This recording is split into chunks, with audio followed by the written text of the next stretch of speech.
S Nagendra Babu ನನ್ನ ಜೊತೆ ಇದ್ದಾರೆ. ನಾಗೇಂದ್ರ ಬಾಬು, ಇವತ್ತು ಭಾಳ ದೊಡ್ಡ ದಿನ. ಡಿ ಬಾಸ್ ಅಥವಾ ಡಿ ಗ್ಯಾಂಗ್ ವಿಚಾರಕ್ಕೆ ಸಂಬಂಧಪಟ್ಟ ಹಾಗೆ ಚಾರ್ಜ್ ಶೀಟ್ ಸಲ್ಲಿಕೆ ಆಗಿದೆ. ಆಮೇಲೆ ಏನೆಲ್ಲ ಮಾಹಿತಿಗಳು 90 ದಿನಗಳ ಒಳಗಾಗಿ ಚಾರ್ಜ್ ಶೀಟ್ ಸಲ್ಲಿಕೆ ಆಗಬೇಕು. ವೀಕ್ಷಕರೇ, ಮತ್ತೊಮ್ಮೆ ನಿಮಗೆ ಅದರ ಬಗ್ಗೆ ಒಂದು ಮಾಹಿತಿ ಕೊಡ್ತಾ ಹೋಗ್ತೀನಿ. 90 ದಿನಗಳ ಒಳಗಾಗಿ ಚಾರ್ಜ್ ಶೀಟ್ ಸಲ್ಲಿಕೆ ಆಗಬೇಕು. 75 ದಿನ ಆಗಿದೆ. ಸೊ ಹಾಗಾಗಿ ಮೊದಲ ಚಾರ್ಜ್ ಶೀಟನ್ನು ಸಲ್ಲಿಕೆ ಮಾಡಿದ್ದಾರೆ. ಆರೋಪ ಪಟ್ಟಿ ಅಂತ ಹೇಳ್ತಾರೆ. ಆರೋಪ ಪಟ್ಟಿಯಲ್ಲಿ ಇಲ್ಲಿ ತನಕ ಪೊಲೀಸರು ಏನು ಮಾಡ್ತಾ ಇದ್ರು ಅಂದ್ರೆ ತನಿಖೆ ಮಾಡ್ತಾ ಇದ್ರು. ದೋಷಾರೋಪ ತನಿಖೆ ಮಾಡ್ತಾ ಇದ್ರು. ಅಂದರೆ FIR ಆದ ತಕ್ಷಣ ಏನಾಗುತ್ತೆ, ಈ FIR ಆದ ತಕ್ಷಣ ನ್ಯಾಯಾಲಯದ ಅಂಡರಲ್ಲಿ ಬರುತ್ತೆ ಎಲ್ಲವೂ ಕೂಡ. ಆದರೆ ದೋಷಾರೋಪ ಪಟ್ಟಿ ಸಲ್ಲಿಕೆ ಆಗೋ ತನಕ ಅದು ಆ ಕಡೆ ಪೊಲೀಸ್, ಆ ಕಡೆ ನ್ಯಾಯಾಲಯ ಒಂದು ಲೂಪಲ್ಲಿ ಇರ್ತಾರೆ. ರೈಟ್, ಲೂಪಲ್ಲಿ ಇರ್ತಾರೆ, ತನಿಖೆ ಮಾಡ್ತಾರೆ. ಅದಕ್ಕೆ ಸಂಬಂಧಪಟ್ಟ ಎಲ್ಲ ಮಾಹಿತಿಗಳನ್ನು ಕಲೆ ಹಾಕ್ತಾರೆ.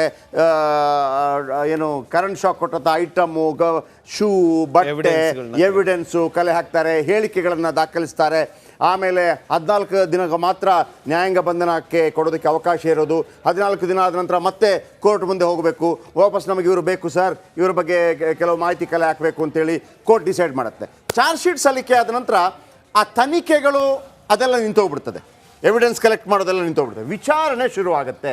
ಇನ್ನು ವಿಚಾರಣೆ ಶುರು ಅದಕ್ಕಿಂತ ಮೊದಲು ಇವತ್ತು ಏನು ಚಾರ್ಜ್ ಶೀಟ್ ಸಲ್ಲಿಕೆ ಆಗಿದ್ದಾರೆ, ಚಾರ್ಜ್ ಶೀಟಲ್ಲಿ ಏನಿದೆ ಅಂತ, ಚಾರ್ಜ್ ಶೀಟ್ ಸಲ್ಲಿಕೆ ಆಗೋದಕ್ಕಿಂತ ಮೊದಲೇ ರಿಪಬ್ಲಿಕನದಲ್ಲಿ ಒಂದು ಸುದ್ದಿಯನ್ನು ನಾವು ಬ್ರೇಕ್ ಮಾಡಿದ್ವಿ. ಅದೇನಪ್ಪ ಅಂತಂದರೆ A2 ಇದ್ದವರು A1 ಆಗ್ತಾರೆ ಅನ್ನೋದು. ಇಲ್ಲ, A1 ಇದ್ದವರು A1 ಇರ್ತಾರೆ. ಅದಕ್ಕೆ ಕಾರಣ ಆಕೆ ಕಿಲ್ ಹಿಮ್ ಅವನನ್ನು ಕೊಂದು ಬಿಡಿ ಅಂತ ಪದೇ ಹೇಳಿದ್ಲು ಅಂತೇಳಿ ಪ್ರವೋಕ್ ಮಾಡಿದ್ರು. ಈ ಇಡೀ ಗ್ಯಾಂಗ್ಗೆ ಪವಿತ್ರವಾಗಬೇಕಾಗಿದ್ದಂಥ ಪವಿತ್ರಗೌಡ ಅಪವಿತ್ರವಾಗ್ಬಿಟ್ರು. ಯಾಕಂದ್ರೆ ಆ ಒಂದು ಪದವನ್ನು ಬಳಕೆ ಮಾಡೋ ಮೂಲಕ ನೋಡಿ, ಇಲ್ಲಿಯವರೆಗೂ ಕೂಡ 17 ಜನರಿಂದ 164 ಸ್ಟೇಟ್ಮೆಂಟ್ ದಾಖಲು ಮಾಡಿಕೊಂಡಿರುವಂತಹ ನ್ಯಾಯಾಧೀಶರು.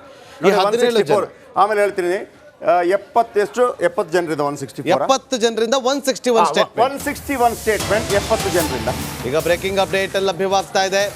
ಡಿ ಗ್ಯಾಂಗ್ಗೆ ಕಂಟಕವಾಗುತ್ತಾ ಕಿಲ್ ಹಿಮ್ ಅನ್ನೋ ಡೈಲಾಗ್. ಈಗಷ್ಟೇ ಜಯಪ್ರಕಾಶ್ ಶೆಟ್ಟರ್ ಕೂಡ ಅದೇ ವಿಚಾರವನ್ನು ಪ್ರಸ್ತಾಪ ಮಾಡ್ತಾ ಇದ್ರು. ಲೇಡಿ ಕ್ರಿಮಿನಲ್ ಬುದ್ಧಿ ಪ್ರದರ್ಶನವಾಗಿದೆ. ಕಿಲ್ ಹಿಮ್ ಅನ್ನೋ ಮೂಲಕ ಪವಿತ್ರಗೌಡ ಪ್ರಚೋದನೆಯನ್ನ ಕೊಟ್ಟಿದ್ರು. ಡಿ ಗ್ಯಾಂಗ್ ಪ್ರಚೋದನೆ ಕೊಟ್ಟಿದ್ದೆ.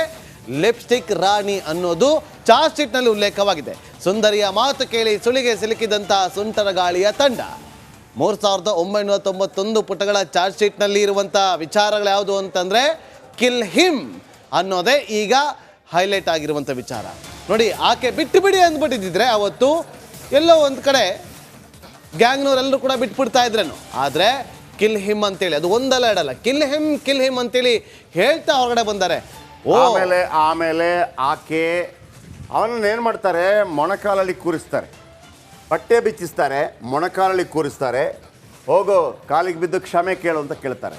ಆತ ಹೋಗ್ತಾನೆ, ಕ್ಷಮೆ ಕೇಳೋಕೆ ಹೋಗ್ತಾನೆ.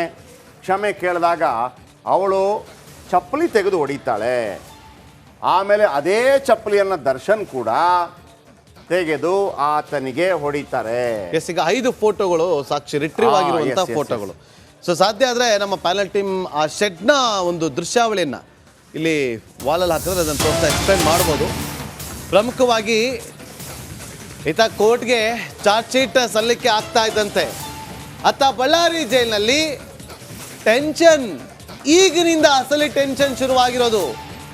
ಆರೋಗ್ಯದಲ್ಲಿ ದಿಢೀರ್ ಏರ್ಪೇರ್ ಆಗೇ ಆಗುತ್ತೆ. ಈಗ ಜೈಲಿನಲ್ಲಿ ಕಾಟೇರನಿಗೆ ಆರೋಗ್ಯ ತಪಾಸಣೆ ನಡೆಸಲಾಗ್ತಾ ಇದೆ. ಚಾರ್ಜ್ ಶೀಟ್ ಸಲ್ಲಿಕೆ ಆಯ್ತಾ?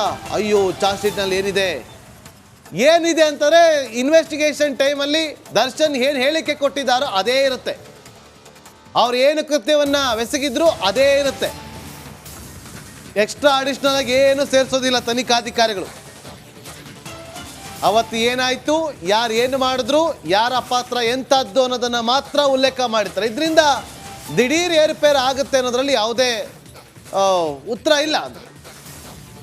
ನೋಡಿ, ಈಗ ಪ್ರಮುಖವಾಗಿ ಒಂದಷ್ಟು 5 ನೋಡಿ, ಈಗ ಡಾಕ್ಟರ್ ಟೀಮ್ ಹೋಗ್ತಾ ಇದೆಯಂತೆ ಒಳಗಡೆ. 5 ಜನರ ಟೀಮ್ ಬಳ್ಳಾರಿ ಜೈಲಿನ ಒಳಭಾಗಕ್ಕೆ ಹೋಗ್ತಾ ಇದ್ದಾರೆ.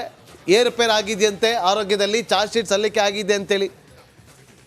ನೋಡಿ, 5 ಜನ ಬಳ್ಳಾರಿ ಜೈಲಿನ ಒಳಗಡೆ ಹೋಗ್ತಿದ್ದಾರೆ ಈಗ ಆರೋಗ್ಯವನ್ನು ತಪಾಸಣೆ ನಡೆಸೋದಕ್ಕೆ ಅಂತೇಳಿ. 5 ಜನರ ತಂಡ ಹೋಗಿದೆ. ಅಂದರೆ ಇಲ್ಲಿ ಚಾರ್ಜ್ ಶೀಟ್ ಅಂದರೆ ಏನು, ತನಿಖೆ ಹೇಗೆ ಮಾಡಿದಾರಲ್ಲ ಅದನ್ನು ಯಥಾವತ್ತಾಗಿ ಅದನ್ನು ಕೋರ್ಟ್ಗೆ ತಿಳಿಸಿದ್ದಾರೆ. ಅದು ಲಿಖಿತ ರೂಪದಲ್ಲಿ ತಿಳಿಸಿರುವಂಥದ್ದು. ದೋಷಾರೋಪ ಪಟ್ಟಿ ಅಂದರೆ ಕೃತ್ಯ ನಡೆದಿದೆಯಲ್ಲ, ಹೇಗೆ ನಡೀತು, ಯಾವಾಗ ನಡೀತು, ಎಷ್ಟೊತ್ತಿಗೆ ನಡೀತು, ಯಾಕೆ ನಡೀತು, ಯಾರೆಲ್ಲ ನಡೆಸಿದ್ರು, ಇಷ್ಟನ್ನು ಕೂಡ ಅದನ್ನು ಮೆನ್ಷನ್ ಮಾಡಿ ಅದನ್ನು ಚಾರ್ಜ್ ಶೀಟ್ ಫೈಲ್ ಮಾಡಿದೆ. ಅದನ್ನು ಲಿಖಿತ ರೂಪದಲ್ಲಿ ಕೋರ್ಟ್ಗೆ ತಿಳಿಸಿರುವಂಥದ್ದು ಅಷ್ಟೇ.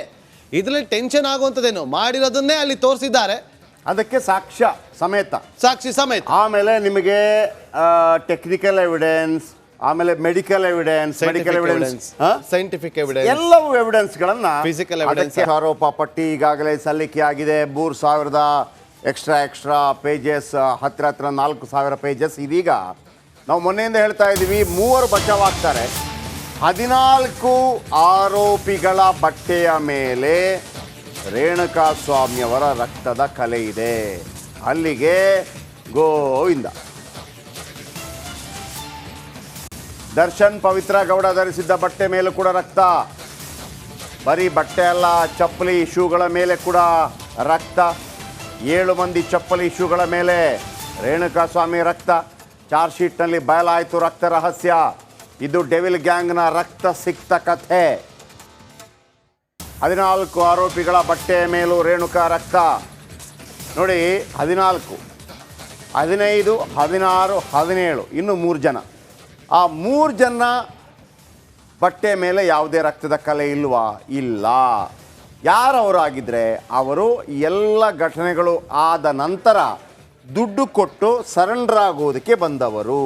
ಸೊ ಹಾಗಾಗಿ ಕೇಶವ, ನಿಖಿಲ್, ಇನ್ನೊಬ್ಬ, ಅವರು ಮೂವರು ಕೂಡ ಸ್ವಲ್ಪ ಈ ಬಿಗಿ ಹಿಡಿತದಿಂದ ತಪ್ಪಿಸಿಕೊಳ್ಳುವ ಸಾಧ್ಯತೆ ಇದೆ. ಆದರೆ ಅವರು ಸಾಕ್ಷ್ಯನಾಶ ಮಾಡುವಂಥ ಪ್ರಯತ್ನಕ್ಕೆ ಕೈ ಹಾಕಿದ್ದಾರೆ ಅನ್ನೋದು ಕೂಡ ಸಾಬೀತಾಗಿದೆ. ಹಾಗಾಗಿ ಬಿಡುಗಡೆ ಆಗ್ತಾರೆ ಅಂತಲ್ಲ, ಉಳಿದವರಿಗೆ ಎಷ್ಟು ಟೈಟ್ ಆಗುತ್ತೋ ಅಷ್ಟು ಇವರಿಗೆ ಟೈಟ್ ಆಗಲ್ಲ. ಅಂದರೆ ಈಗ ಪ್ರಮುಖವಾಗಿ ಅವ್ರನ್ನ ಕರೆಸ್ತಾರೆ, ತೊಗೊಂಡೋಗಿ ಇದನ್ನು ಡಿಸ್ಪೋಸ್ ಮಾಡಿ ಅಂತ ಹೇಳ್ತಾರೆ. ಡಿಸ್ಪೋಸ್ ಮಾಡಿ ಅವರು ಹೋಗ್ತಾರೆ, ನಾವೇ ತೊಗೊಂಡೋಗಿ ಮರ್ಡರ್ ಮಾಡಿ ಬಿಸಾಕಿದ್ವಿ ಅಂತ ಹೇಳ್ತಾರೆ. ಒಂದು ಡೌಟ್ ಬರುತ್ತೆ, ಅವರು ಬಾಡಿ ತೊಗೊಂಡೋಗಿ ಬಿಸಾಕಿದ್ದಾರೆ ಅಂತಂದಮೇಲೆ ಅವ್ರ ಮೈ ಮೇಲೂ ಕೂಡ ರಕ್ತ ಇರಬೇಕಲ್ಲ ಅಂತೇಳಿ.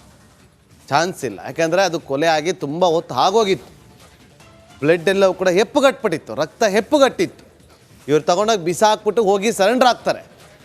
ಹಾಗಾಗಿ ಅವರ 3 ಜನರ ಮೇಲೆ ಇದ್ದಂಥ ಕಲೆಗಳು ಸಿಕ್ಕಿಲ್ಲ. ಆಮೇಲೆ ಇನ್ನೊಂದು ಮಾಹಿತಿ ಏನಪ್ಪ ಅಂತಂದರೆ, ಅವರು ಕೇವಲ ಸರೆಂಡರ್ ಮಾತ್ರ ಆದ್ರಾ ಅಥವಾ ಈ ಶವ ವಿಲೇವಾರಿ ಬೇರೆಯವರು ಮಾಡಿದ್ರ ಅನ್ನೋದು ಕೂಡ ಡೌಟ್ ಇದೆ. ಈಗ ಗೊತ್ತಾಗ ಚಾರ್ಜ್ ಶೀಟ್ ಅಲ್ಲದು ಅಂದರೆ ಅವ್ರು ಹೇಳಿರ್ಬೋದು, ನಾವು ಸರೆಂಡರ್ ಆಗ್ತೀವಿ ಸರ್, ಶವ ವಿಲೇವಾರಿ ಎಲ್ಲ ನಮ್ಗೆ ಸಾಧ್ಯ ಇಲ್ಲ ಅಂತ ಹೇಳ್ಬೋದೇನೋ. ಚಾರ್ಜ್ ಶೀಟ್ನಲ್ಲಿ 5 ಫೋಟೋಗಳ ಉಲ್ಲೇಖ ನಾವು ಮೊನ್ನೆಯಿಂದ ಹೇಳ್ತಾ ಇದ್ವಿ. ರೇಣುಕಾಸ್ವಾಮಿ ಪ್ರಾಣ ಭಿಕ್ಷೆ ಬೇಡ್ತಾ ಇರುವಂಥ, ಕುಕ್ಕರ್ಗಾಲಲ್ಲಿ ಕೂತು ಪ್ರಾಣ ಭಿಕ್ಷೆ ಬೇಡ್ತಾ ಇರುವಂಥ ಫೋಟೋ. ಆಮೇಲೆ ಇವರೇ ತಗೊಂಡಿರೋದು, ಇದು ಗಾಂಜಾ ಅಮಲು ಗೊತ್ತಾಗಲ್ಲ. ಫೋಟೋ ತಗೊಂಡು ಅಣ್ಣನಿಗೆ ಜೈ, ಅಕ್ಕನಿಗೆ ಜೈ ಅಂತ ಹೇಳ್ಬೇಕಲ್ಲ, ನಾಳೆ ಶೋ ಆಫ್ ಮಾಡ್ಬೇಕು.